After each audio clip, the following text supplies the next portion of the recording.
জনবিচ্ছিন্ন হয়ে এবারের নির্বাচনে জয়ের আশা করা যাবে না, মন্তব্য তারেক রহমানের। কোনো দুর্নীতিগ্রস্ত সরকার দেখতে চায় না জামায়াত, জানালেন আমির। নির্বাচন ও গণভোট পর্যবেক্ষণে আসছেন ৩৩০ জন আন্তর্জাতিক পর্যবেক্ষক। বিএনপি দেশে অসাম্প্রদায়িকতার রাজনীতি ফিরিয়ে আনবে, মন্তব্য মির্জা ফখরুলের। সাফ অনূর্ধ্ব-19 চ্যাম্পিয়নশিপে ভুটানের বিপক্ষে বাংলাদেশের মেয়েদের গোল উৎসব।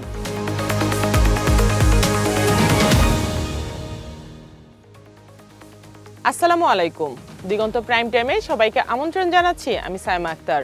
শুনছিলেন সংবাদ শিরোনাম, এবার বিস্তারিত। এবারের নির্বাচন গুরুত্বপূর্ণ, তাই জনবিচ্ছিন্ন হয়ে এই নির্বাচনে জয়ের আশা করা যাবে না বলে মন্তব্য করেছেন বিএনপির চেয়ারম্যান তারেক রহমান। শনিবার বগুড়ায় এক মতবিনিময় সভায় একথা বলেন তিনি। নেতাকর্মীদের উদ্দেশ্যে দলীয় শৃঙ্খলা বজায় রেখে মাঠে থাকার আহ্বান জানিয়ে বিএনপি চেয়ারম্যান বলেন, মানুষের পাশে দাঁড়াতে পারলেই ধানের শীষের প্রতি জনসমর্থন আরও বাড়বে। তারেক রহমান এবার বগুড়া ৬ আসন থেকে নির্বাচনে প্রতিদ্বন্দ্বিতা করছেন। তবে সারা দেশে নির্বাচনী প্রচারের ব্যাপক ব্যস্ততার কারণে তিনি নিজের আসনে সময় দিতে পারবেন না বলে জানান। বাংলাদেশ জামায়াতে ইসলামীর আমির ডাক্তার শফিকুর রহমান বলেছেন, জামায়াত কোনো দুর্নীতিগ্রস্ত সরকার দেখতে চায় না, জামায়াত চায় একটি মানবিক বাংলাদেশ।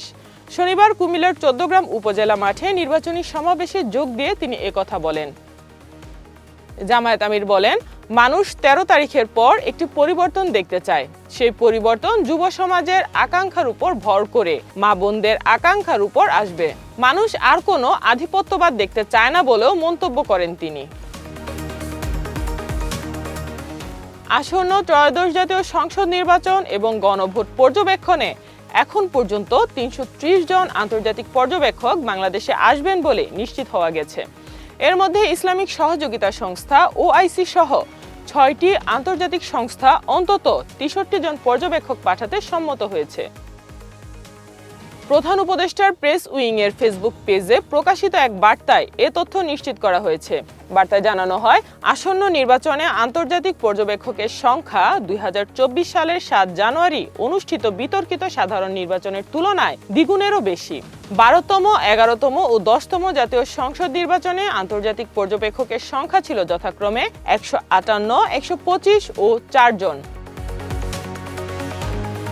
বিএনপি মহাসচিব মির্জা ফখরুল ইসলাম আলমগীর বলেছেন, ভোটে বিজয়ী হলে বিএনপি দেশে অসাম্প্রদায়িক রাজনীতি নিয়ে আসবে। কোনো ধরনের সাম্প্রদায়িকতা বা ভেদাভেদ নয়, সবাই যে যার ধর্ম পালন করবে। আজ ঠাকুরগাঁও সদর উপজেলায় এক পথসভায় এ মন্তব্য করেন মির্জা ফখরুল। জনগণের অধিকার প্রতিষ্ঠায় ঐক্যবদ্ধ আন্দোলনের উপর গুরুত্ব দিয়ে তিনি বলেন, বিএনপি এমন একটা দেশ গড়তে চায় যেখানে ধর্ম নিয়ে কোনো ভেদাভেদ থাকবে না। সকল প্রকার বিভেদ ভুলে সবাই যদি একসাথে এগিয়ে যায় তাহলে দেশের উন্নতি কেউ আটকাতে পারবে না।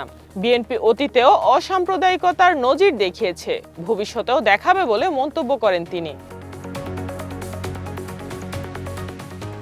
আসন্ন ত্রয়োদশ জাতীয় সংসদ নির্বাচন ও গণভোটকে সামনে রেখে সার্বিক নিরাপত্তা নিশ্চিতে বর্ডার গার্ড বাংলাদেশ বিজিবি ব্যাপক প্রস্তুতি নিয়েছে। শনিবার এক সংবাদ সম্মেলনে BGB Dhaka sector commander colonel SM Abul Ehsan জানিয়েছেন, সারা দেশে ৩৭,০০০-এরও অধিক বিজিবি সদস্য মোতায়েন থাকবে। তিনি জানান, ভোটাররা যেন নিরাপদ ও নির্বিঘ্ন পরিবেশে ভোট কেন্দ্রে গিয়ে ভোটাধিকার প্রয়োগ করতে পারেন, সেই লক্ষ্যে এ প্রস্তুতি নেওয়া হয়েছে।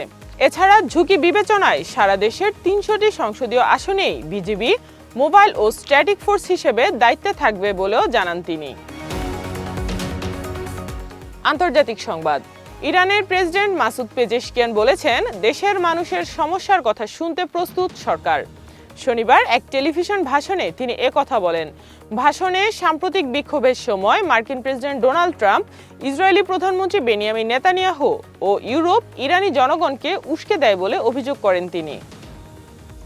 পেজেশকিয়ান জানান, সাম্প্রতিক বিক্ষোভটি কেবল একটি সামাজিক প্রতিবাদ ছিল না, বিদেশি শক্তিগুলো তাদের সমস্যার সুযোগ নিয়েছে এবং বিক্ষোভ উস্কে দিয়েছে। তিনি আরো জানান, বিক্ষোভকারীদের সাথে বসে তাদের কথা ও উদ্বেগ শোনা এবং সমাধান করা উচিত। সরকার শুনতে প্রস্তুত বলেও জানান তিনি। এবারে খেলার খবর। নেপালের পোখরায় সাফ অনূর্ধ্ব-19 নারী চ্যাম্পিয়নশিপে দুর্দান্ত সূচনা করেছে বাংলাদেশ। শনিবার টুর্নামেন্টের উদ্বোধনী ম্যাচে ভুটানকে 12 গোলে উড়িয়ে দিয়েছে বাটলারের শিষ্যরা। দলের হয়ে সর্বোচ্চ গোল করেন মুনকি আক্তার, আলপি আক্তার ও তৃষ্ণা রানী করেন হ্যাট্রিক গোল, আর মামুনি চাকমা ও অধিনায়ক অর্পিতা বিশ্বাস যোগ করেন একটি করে গোল।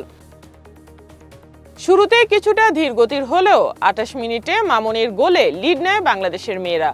প্রথমার্ধেই শেষ 4 মিনিটে 3 গোল করে এগিয়ে যায় লাল সবুজের দল। বিরতির পর রীতিমতো গোল উৎসবে মেতে ওঠে তারা।